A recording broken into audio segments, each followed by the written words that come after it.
Nós estamos iniciando mais uma reunião virtual do Lar Teresa. Sejamos todos bem-vindos.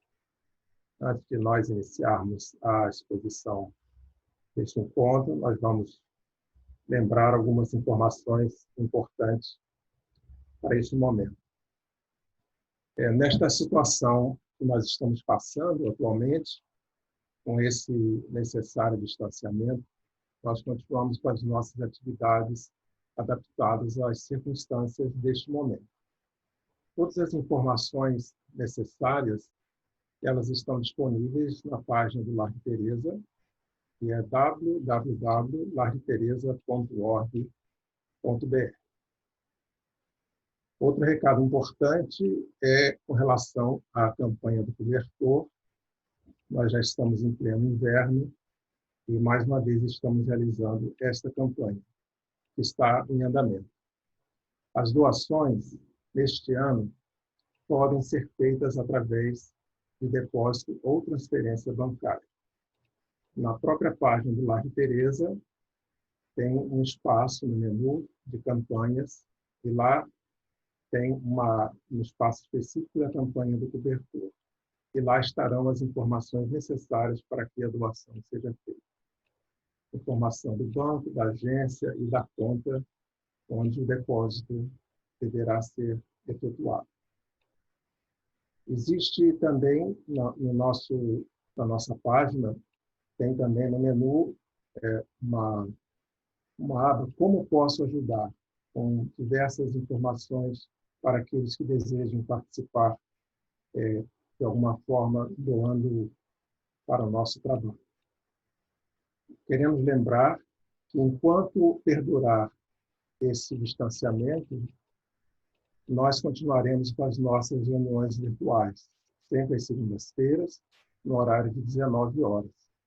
Estas palestras, elas ficam disponíveis no nosso canal no YouTube e também pode ser acessada pela nossa página. Vamos, então, fazer a leitura da nossa página para darmos início ao nosso trabalho. A mensagem desta reunião é intitulada Perante a Esperança, mensagem ditada pelo Espírito André Luiz. Ver no coração infantil o esboço da geração próxima, procurando ampará-lo em todas as direções. Orientação da infância, profilaxia do futuro. Solidarizar-se com os movimentos que digam respeito à assistência à criança, melhorando métodos e ampliando tarefas. Educar os pequeninos é sublimar a humanidade. Colaborar decididamente na recuperação das crianças desajustadas e enfermas, pugnando pela diminuição da mortalidade infantil. Na meninice corpórea, o espírito encontra ensejo de renovar as bases da própria vida. Os pais espíritas podem e devem matricular os filhos nas escolas de moral cristã, para que os companheiros recém-encarnados possam iniciar com segurança a nova experiência terrena. Os pais respondem espiritualmente como cicerones dos que ressurgem no educandário da carne. Distribuir incessantemente as obras infantis da literatura espírita, de autores encarnados e desencarnados, colaborando de modo efetivo na implantação essencial da verdade eterna. O livro edificante vacina a mente infantil contra o mal. Observar quando se deve ou não conduzir as crianças a reuniões doutrinárias. A ordem significa artigo da lei para toda a idade. Eximir-se de prometer às crianças que estudam quaisquer prêmios ou dádivas como recompensa ou falso estímulo pelo êxito que venham a atingir no aproveitamento escolar, para não viciar-lhes a mente. A noção de responsabilidade nos deveres mínimos é o ponto de partida para o cumprimento das grandes obrigações. Não permitir que as crianças participem de reuniões ou festas que desconspurquem os sentimentos. E em nenhuma oportunidade, oferecer-lhe presentes suscetíveis de incentivar-lhes qualquer atitude agressiva ou belicosa, tanto em brinquedos quanto em publicações. A criança sofre de maneira profunda a influência do meio. Furtar-se de incrementar o desenvolvimento de faculdades mediúnicas em crianças, nem lhes permitir a presença em atividades de assistência a desencarnados, ainda mesmo quando elas apresentem perturbações de origem mediúnica, circunstância esta em que devem receber auxílio através da oração e do passe magnético. Somente pouco a pouco, o espírito se vai inteirando das realidades da reencarnação. Em toda a divulgação, certame ou empreendimento doutrinário, não esquecer a posição singular da educação da infância na seara do espiritismo, criando sessões e programas dedicados à criança em particular. Sem boa semente, não há boa colheita. André Luiz. Deixai vir a mim os meninos, e não os impeçais, porque deles é o reino de Deus. Palavras de Jesus no Evangelho de Lucas. Esta mensagem de André Luiz está no livro Conduta Espírita, psicografia do médium Valdo Vieira. Vamos, então, unindo os nossos pensamentos, fazer a nossa prece para darmos continuidade ao nosso trabalho. Sempre pedindo a Deus, a Jesus, aos nossos amigos espirituais, para abençoarem neste momento a todos nós, fortalecendo nossas almas. Que seja esse um encontro proveitoso para as nossas reflexões e para renovarmos as nossas energias. Abençoe-nos agora e sempre, Senhor. Que assim possa ser. O tema do encontro de hoje é responsabilidade dos espíritas na educação dos filhos.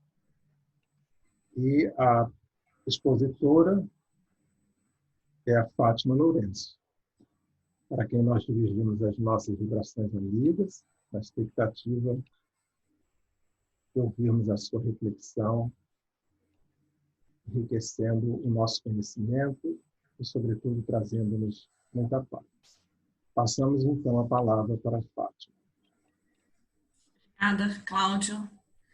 Olá, bem-vindos todos, toda a família do Lar de Teresa.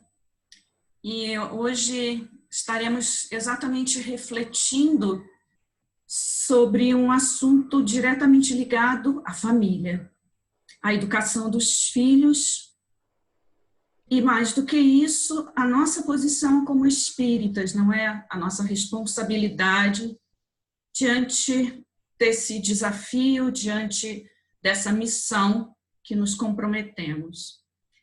E para nós iniciarmos essa nossa reflexão, seria interessante nós começarmos a pensar sobre alguns pilares que o Espiritismo traz para nós. O primeiro e o principal de todos, sem dúvida, a existência de Deus. E o Espiritismo vem trazer para nós uma noção avançada do que seja Deus e vai nos colocar como uma inteligência acima de todas as outras, ou uma inteligência suprema e a ordem inicial, a causa primária de tudo que existe. E essa noção, ela vem nos mudar um pouco a visão que culturalmente temos trazido na nossa mente, no nosso coração, a respeito de Deus, ao qual nós sempre colocamos imagens humanas. Por que estamos começando o nosso raciocínio a respeito de filhos e de família com essa noção de Deus. Porque, na realidade, o Espiritismo também avança ao nos colocar para pensar sobre a existência de Deus, ao dizer que Deus se revela diuturnamente para nós, através das leis naturais. Isso é um fato muito importante. Por quê? Porque quando pensamos em família, quando pensamos em prole, nós temos que avançar da humanidade simplesmente e lembrar que esses elos, que esses vínculos estão presentes também, por exemplo, no reino animal. E as mesmas leis que se aplicam a nós ao abrigarmos a nossa prole, os nossos filhos, ao sentimento que brota em nosso coração de cuidado, de zelo, nós vamos ver esses mesmos elementos agindo com os nossos irmãos menores, por exemplo. Então, nós começamos a perceber que existe um comando maior. Agora, qual a diferença, então, para nós como humanidade, na responsabilidade com a prole? Nós vemos que a nossa preocupação é, sobretudo, com o quê? Com a sobrevivência, com que eles aprendam também a conviver em sociedade. Isso nós também podemos perceber em algumas espécies animais mais avançadas, que vivem em bando, por exemplo. Os pais começam a ensinar aos filhos não apenas técnicas ou estratagemas para que eles sobrevivam. Não, em algumas espécies já mais avançadas, os pais também passam a ensinar aos seus filhotes como conviver naquela sociedade. Então, quando chegamos até a humanidade, nós vemos essas leis se repetindo, só que de uma forma mais avançada. Por quê? Porque não mais fazemos isso apenas por instinto, o instinto de sobrevivência, o instinto de reprodução, o instinto de progresso, mas fazemos isso porque já temos a consciência do nosso lugar, da nossa individualidade. E é essa individualidade que nós, humanos, percebemos, conhecemos o nosso ser e o nosso estar no mundo. É que vai passar para um outro dos pilares do Espiritismo, que é a imortalidade da alma. Nós nos reconhecemos como seres individuais e reconhecemos uma parte em nós imaterial que sobrevive ao fenômeno físico da morte. E isso faz uma grande diferença. Porque quando essa verdade está entranhada no nosso ser, isso vai mudar toda a nossa concepção do porquê estamos aqui, do para que estamos aqui. E, consequentemente, todos aqueles que nos são caros e que estão sob a nossa responsabilidade. E quando nós partimos para isso, o Espiritismo, então, vai avançar um pouco mais e vai nos falar da reencarnação.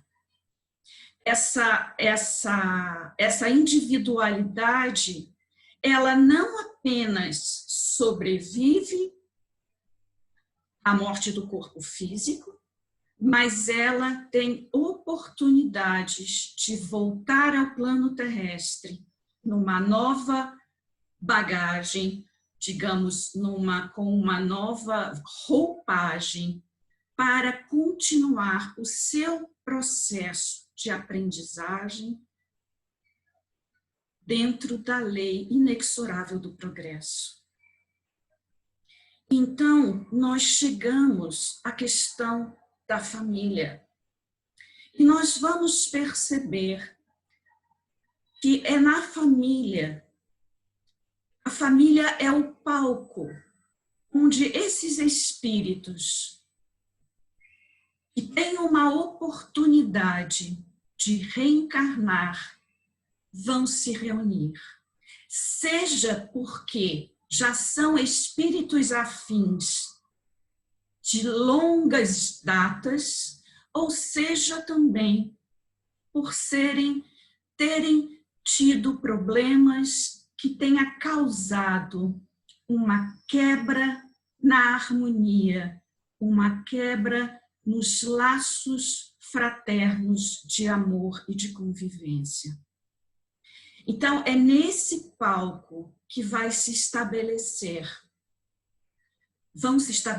as relações familiares. E dentro delas, a mais linda e sublime é a que tem como compromisso o recebimento de jovens, de espíritos que estão reencarnando no seio familiar para recomeçar a sua trajetória.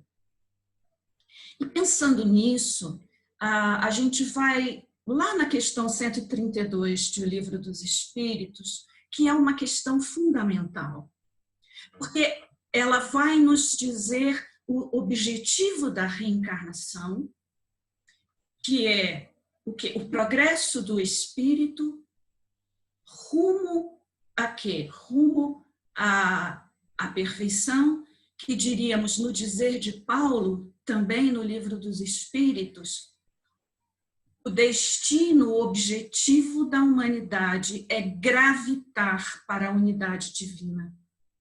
E nós fazemos isso a cada oportunidade reencarnatória. Mas, além disso, no meio da questão, os espíritos vão colocar uma informação adicional ali, e não menos importante. Eles vão dizer que para nós humanos, essa reencarnação e esse progresso significa também coparticipação nas obras da criação. Ou seja, coparticipação e ação efetiva no cumprimento das leis divinas. E voltamos a lembrar, vem nos falar não apenas de reprodução, não apenas de conservação, mas também de convivência, mas também de fraternidade, mas também de deveres conjuntos para que uns apoiem os outros para que possamos prosseguir. E é essa a função primordial da paternidade e da maternidade. Por quê? Porque Deus confia em nós como seres capazes de conduzir um espírito que está voltando com o desejo de progredir.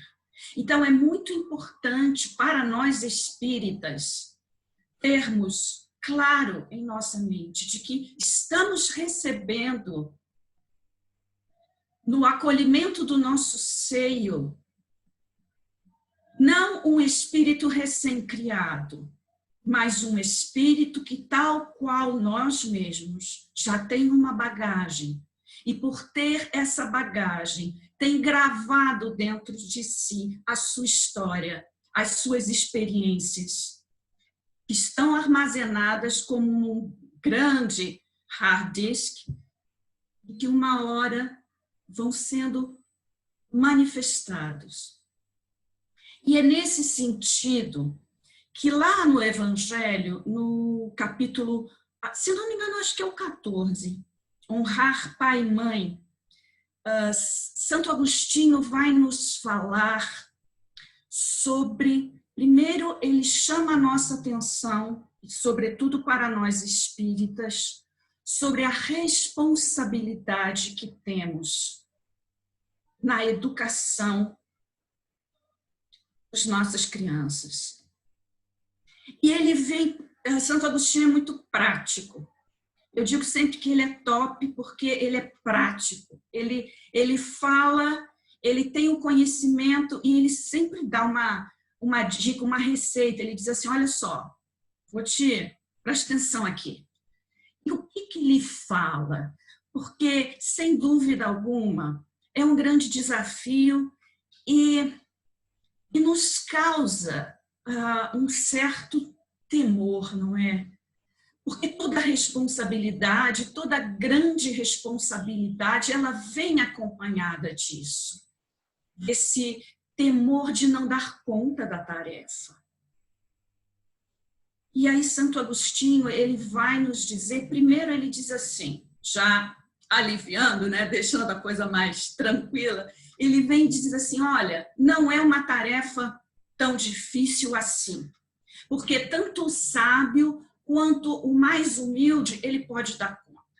E ele vai acrescentar mais. E além do que, Deus não permite que você vá ter uma tarefa, uma responsabilidade da qual você não possa dar conta. Então, ele vai estar amparando. E aí ele começa na prática a dizer assim, o que devemos fazer, o que devemos prestar atenção. E ele vai dizer que, por ser um espírito já com bagagem, desde cedo, as crianças começam a apresentar traços das suas tendências. Sejam traços agradáveis, de sociabilidade, ou sejam traços que não são tão agradáveis, de rebeldia, e aí ele começa a falar de orgulho e egoísmo. E aí ele vai dizer, é esse o ponto no qual os pais têm que prestar atenção. E ele diz que os pais têm que se dedicar a observar esses, digamos, sintomas da personalidade daquele espírito. E aí ele vai dizer, ao perceber, então é se dedicar a, junto à criança, ir eliminando essas más tendências e, ao mesmo tempo, também, junto delas, incentivando aquelas que são boas, que são agradáveis. Então, queridos, aqui a gente já começa a perceber a importância de estarmos presentes, dos pais estarem presentes. E Dr. Bezerra, ele fala algo muito interessante, né? O espírito paternal, que tem uma grande bagagem nessa educação. Ele diz que a providência divina, até para nos facilitar nessa grande tarefa, diz que até os 5 anos de idade, ele usa essa expressão, as crianças são profundamente apaixonadas pelos seus pais. Então, o que isso facilita? O que isso significa? Significa que as crianças vão observar os seus pais, vão tentar imitá-los para agradá-los. E vejam aqui a importância, então, do nosso papel como condutores desse jovem espírito na romagem terrena novamente, do que passamos para eles. E Emmanuel, no livro Pensamento e Vida, quando ele fala a respeito de filhos, ele chama a atenção dos pais, para que os pais não tornem as crianças bibelôs do seu coração. Isso é uma imagem, não é? Forte. Porque a gente pode ter a tendência de achar que é algo frágil, é o meu bibelôzinho. Então ele vai precisar de todo cuidado, quase que de uma redoma. E Emmanuel vai nos chamar a atenção de que isso pode ser um veneno fatal para o crescimento e o desenvolvimento desse espírito ao longo da vida toda. E ele vai além, ele coloca que é necessário que nós ensinemos as crianças desde cedo responsabilidade, disciplina, trabalho. Vejam que coisa, né? Aí a gente olha assim, a gente pode pensar, nossa, esse espírito é muito durão. Esse daí é um daqueles professores antigos que é dureza. E vejam que interessante. Não por acaso, né? Essa semana eu assisti a um documentário muito interessante, chama-se A Escola do Amanhã. É um documentário francês e eles, os pedagogos e professores franceses, a partir de 2005, eles começaram a trabalhar metodologias pedagógicas baseados em pesquisas de neurocientistas com a infância. E o que essas descobertas da neurociência, sobretudo nos Estados Unidos, eles trabalham com pesquisa americana, de universidades americanas, e adaptaram na França, em alguns bairros de Paris e em algumas outras cidades também. E também com crianças menos favorecidas. O que eles observaram? Eles observaram que no cérebro, no desenvolvimento do cérebro infantil, existem alguns fatores que são fundamentais para o desenvolvimento desse cérebro que vai se consolidar ao longo da vida. Uma delas é o desenvolvimento da atenção e da observação. A criança, ela é curiosa por si. Então, ela começa a observar. Então, os professores, eles começam a fazer atividades em que as crianças observem antes de aprender. E, além disso, uma segunda etapa, isso eu estou falando, gente, de creches, tá? Com as crianças bem pequenas ainda. Eles iniciam também, além da observação, eles começam a criar, e aí os estudiosos vão dizer, dar competência à criança. E o que significa isso? Eles começam a dar pequenas tarefas para elas. Tarefas pequeníssimas. Na mesa onde eles estão, por exemplo, a professora dá um paninho depois do lanche e começa a dizer para aquelas crianças limparem as mesinhas. E eles observaram que, ao fazer isso, o cérebro da criança começa a se desenvolver no sentido de que ele é capaz de fazer algo e mais, dar atenção, porque aí você já coloca a atenção para o resultado a ser obtido. Então, a gente começa a ver que quando os espíritos nos chamam a atenção para isso, e desde cedo nós precisamos observar as crianças, dar-lhes tarefas, eles sabem do que eles estão falando. Porque a criança começa a se sentir parte, importante. O cérebro registra todas essas coisas. E isso gera um bem-estar. Eles calcularam lá, não é?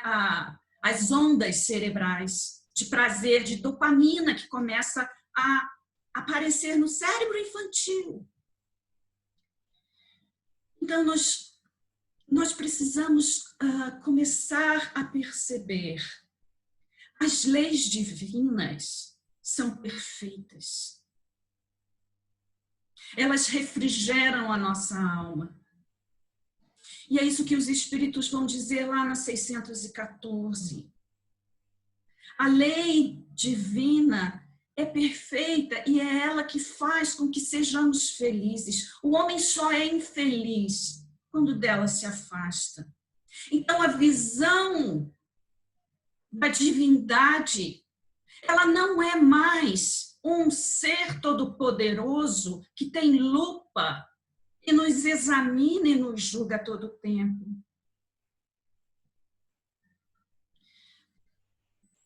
Deus se manifesta nas suas leis.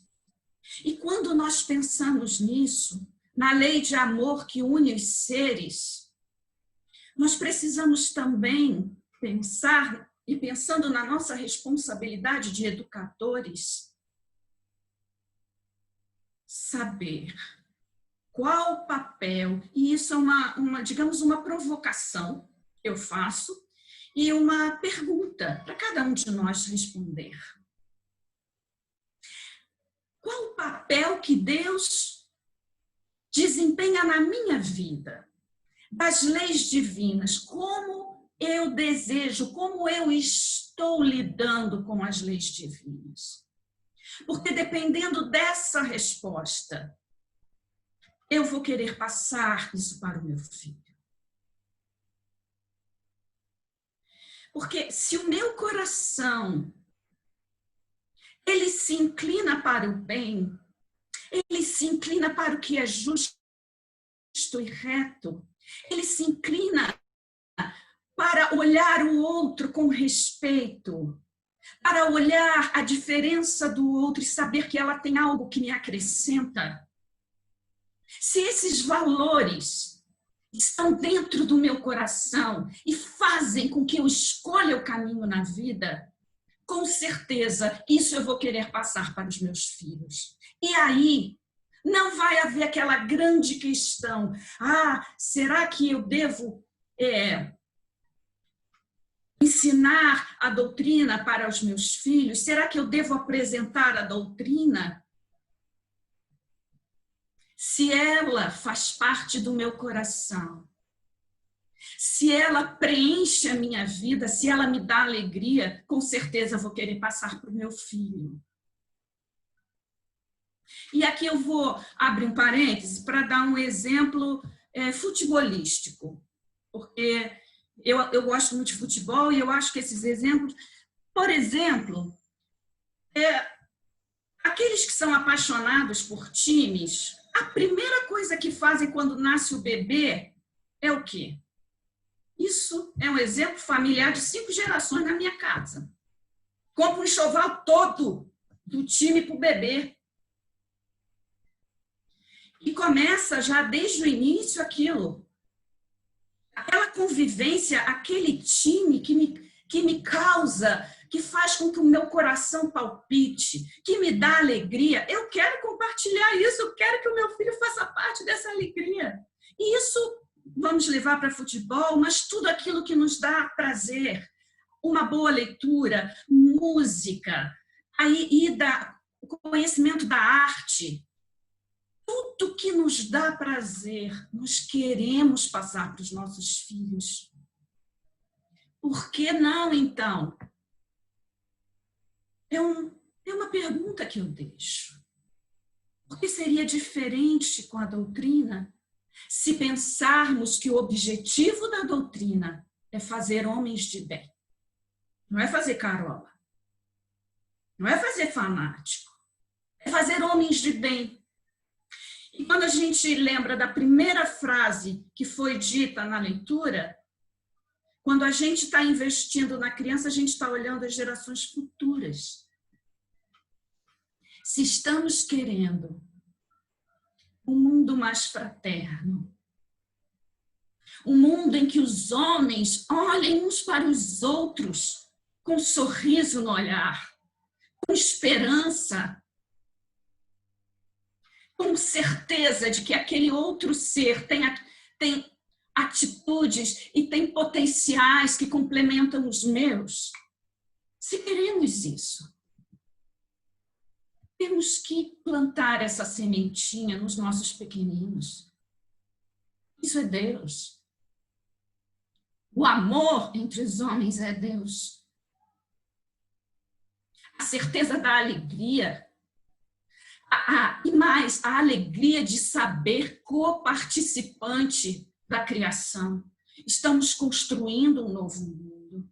E nesses momentos, então, para terminar, em que estamos mais próximos, em que muitos pais que antes viam os seus filhos praticamente nos finais de semana, porque saíam muito cedo, voltavam muito tarde, os bebês já estavam dormindo, as crianças não tinham tempo de estar mais próximos. Agora nós temos esse tempo e possamos aproveitá-lo mais, olhando os nossos pequenos, porque não sabemos, queridos, qual o compromisso que aquele espírito tem e que compromisso aquele espírito pode trazer para uma sociedade, para uma humanidade.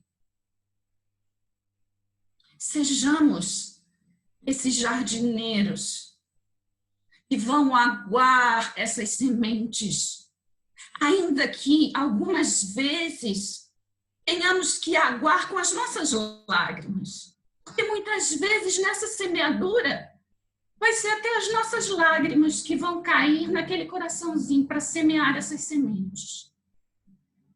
Mas que o façamos com todo o nosso coração, com toda a dedicação, sabendo que estamos cooperando com Deus, mas cooperando uns com os outros, ao formarmos homens que amem o bem, a justiça, o amor, e que entreguem a sua vida para fazer um mundo melhor.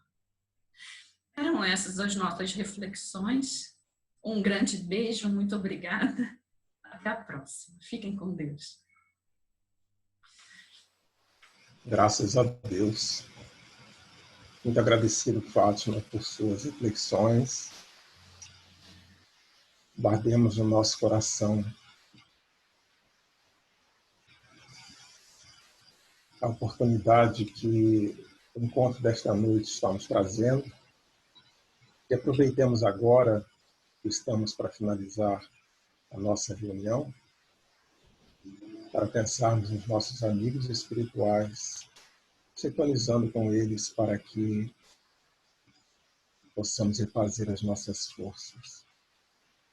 É um momento em que eles irradiam as suas energias, favorecendo o nosso corpo físico, a nossa mente, as nossas emoções. Seja um momento de comunhão com esses benfeitores.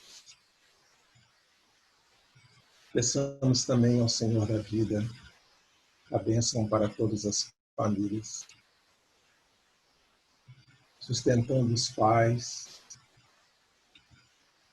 e que essas famílias possam ter sempre harmonia na sua convivência diária, ao sabermos a importância que cada núcleo familiar representa na humanidade, as oportunidades que se renovam para todos que se reencontram no palco da vida aqui na Terra,